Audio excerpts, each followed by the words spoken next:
네, 뉴스파이팅 월요일 순서 2부 순서 이어가겠습니다. 오늘 이슈 인터뷰에서는 국민의힘 경선에서 탄핵 찬성파로 윤 전 대통령의 탈당을 요구하고 나서고 있는 안철수 후보를 직접 전화로 연결해 들어보겠습니다. 안 후보님 나와 계시죠? 네, 안녕하십니까?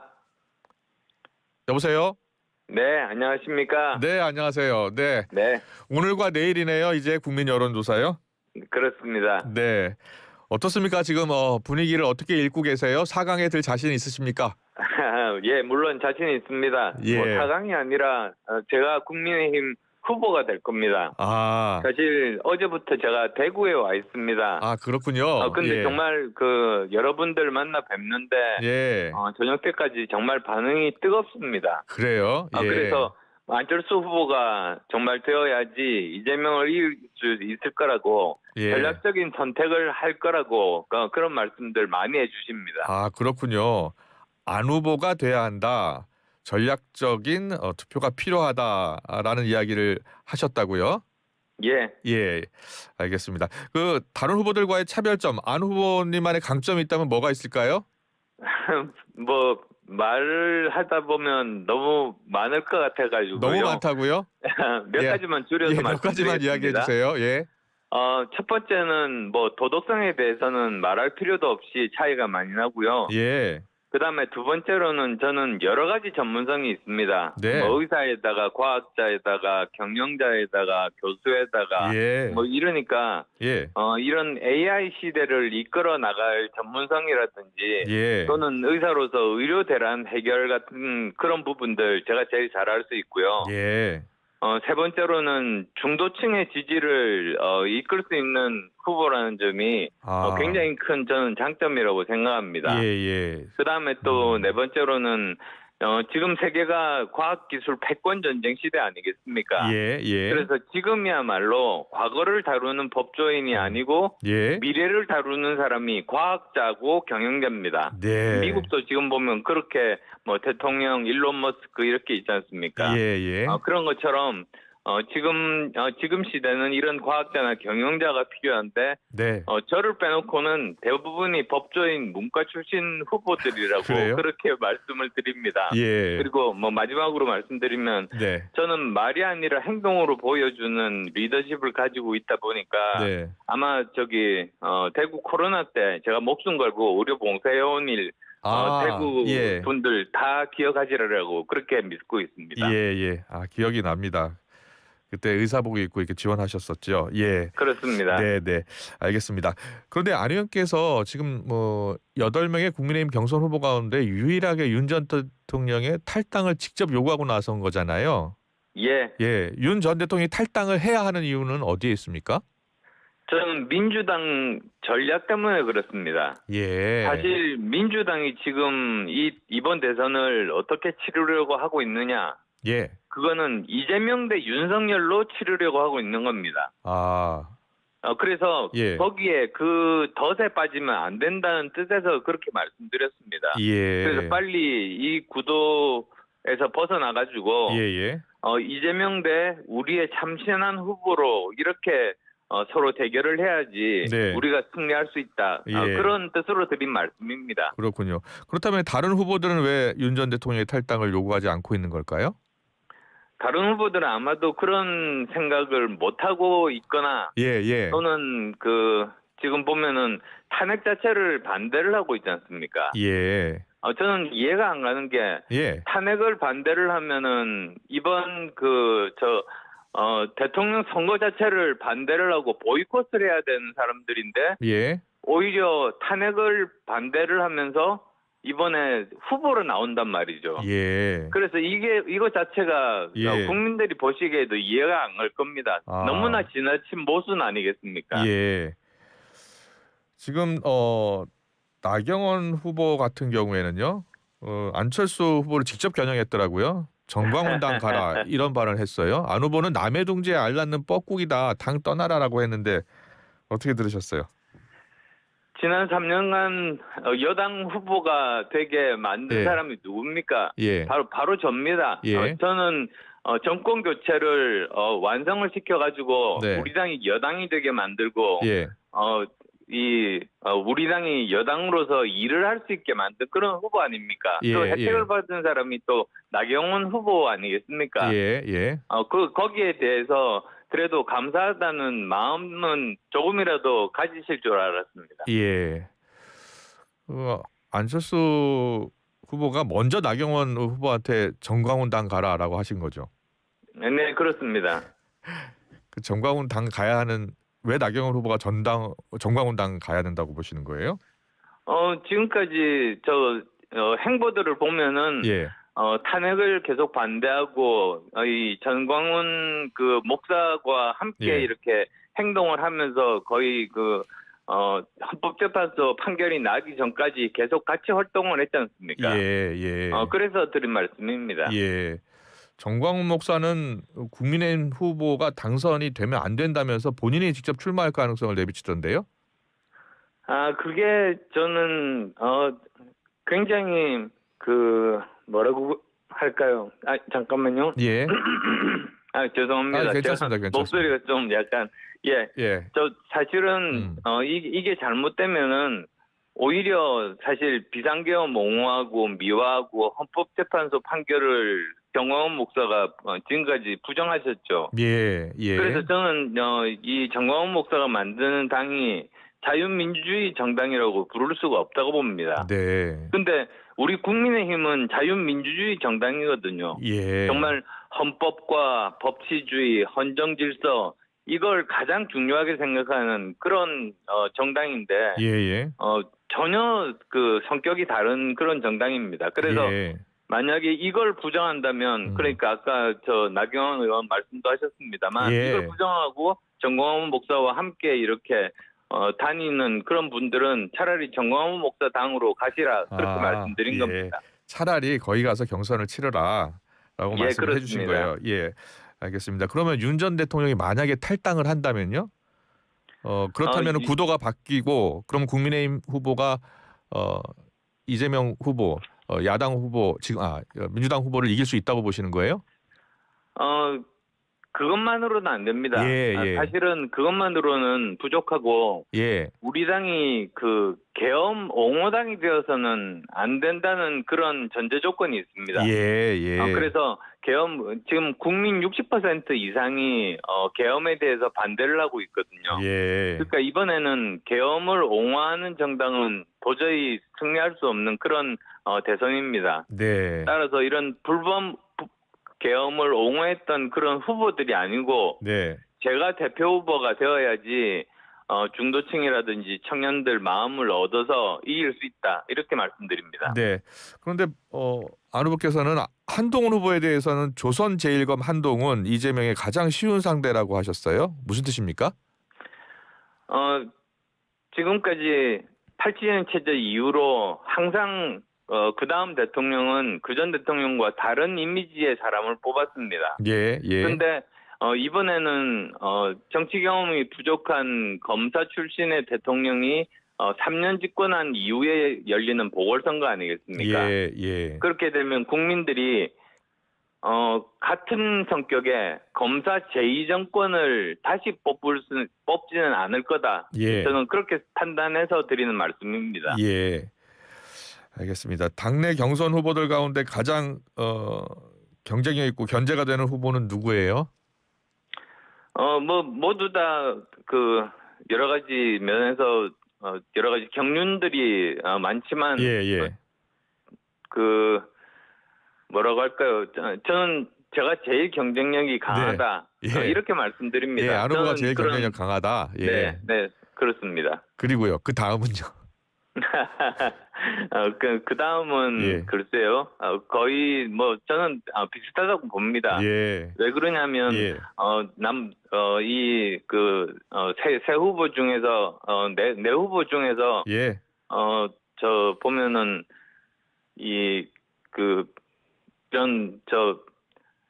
탄핵에 대해서 계속적으로 반대를 한 후보들 아니면 이제 검사 출신 후보들 밖에는 지금 없지 않습니까? 알겠습니다. 지금 국민의힘 경선 후보들 가운데 안철수 후보가 나경원 후보와 사위를 다툰다라는 관측이 지금 계속 나오고 있어서요. 그런 관측에 대해서는 어떤 생각이세요? 거기에 대해서는 제가 아까 말씀드렸듯이 네. 저 대구 시민들이 말씀하셨듯이 이건 전략적인 선택으로 이길 수 있는 후보를 뽑아야 된다. 네. 내가 그냥 이렇게 뭐 평소에 호감을 가지고 이런 후보 이전에 예. 어쨌든 이재명을 반드시 이겨서 이재명이 대통령이 되면 안 된다. 예. 그 정서가 굉장히 강합니다. 예.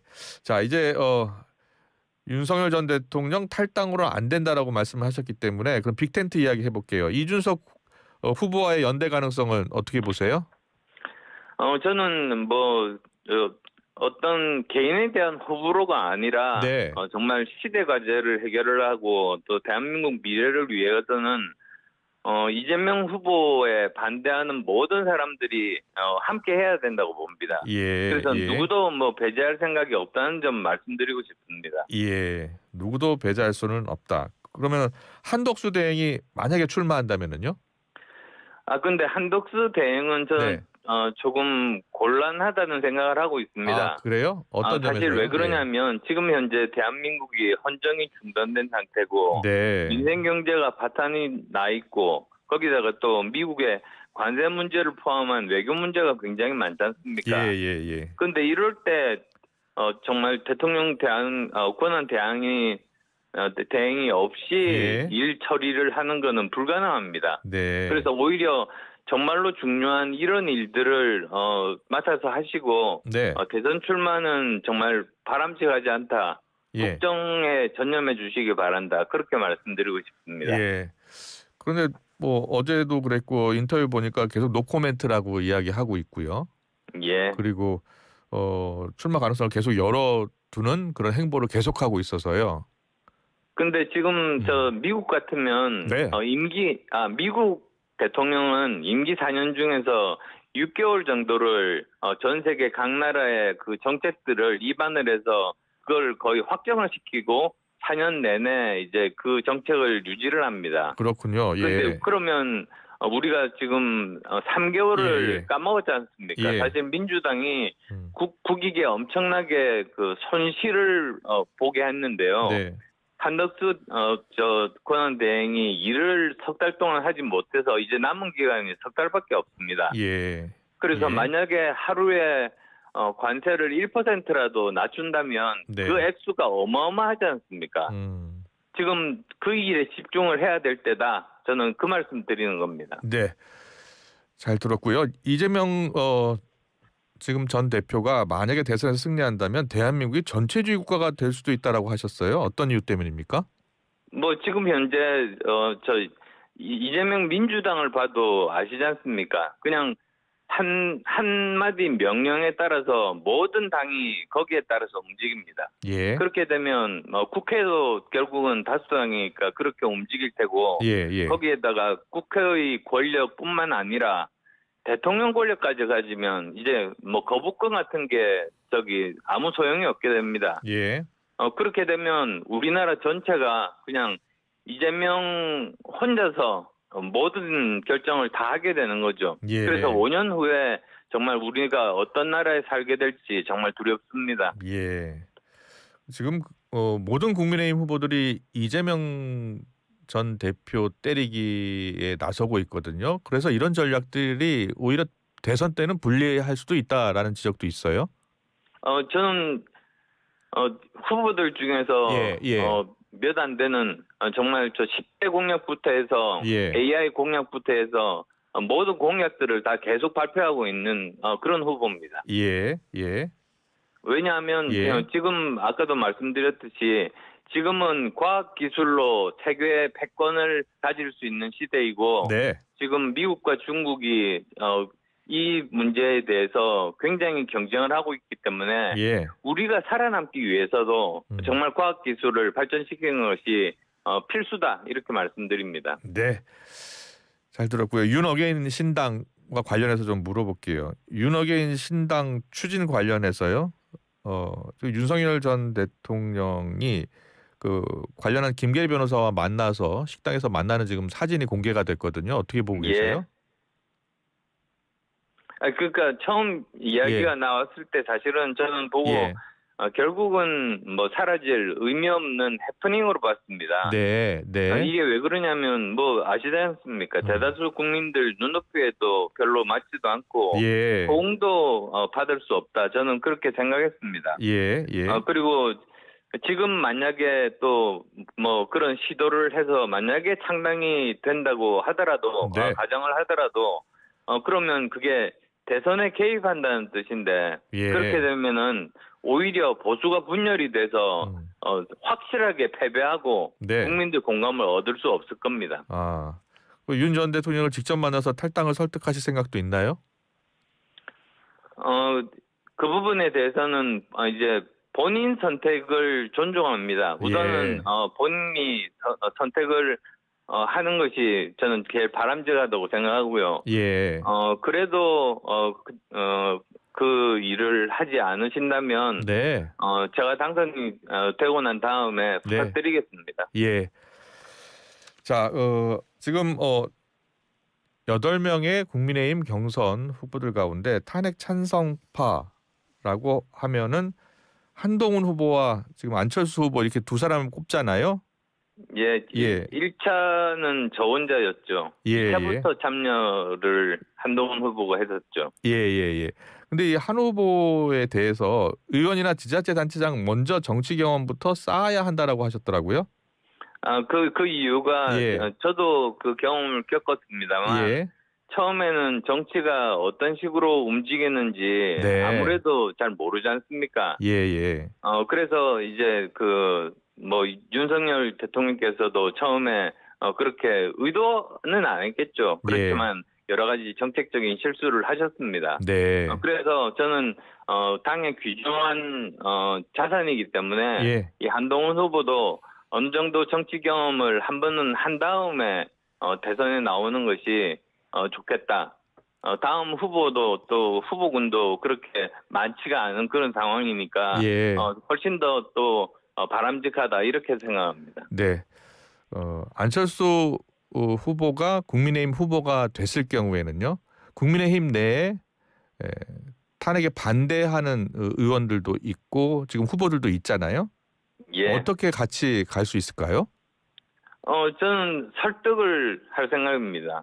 그러니까 지금까지 보면은 제왕적인 대통령 하에서 무조건 명령만 하는 그런 형식인데 그게 아니라 정말 뭐 미국 같은 경우에 보면은 여당 의원뿐만 아니라 야당 의원도 모아서 이 화이트하우스에서 설득을 하지 않습니까?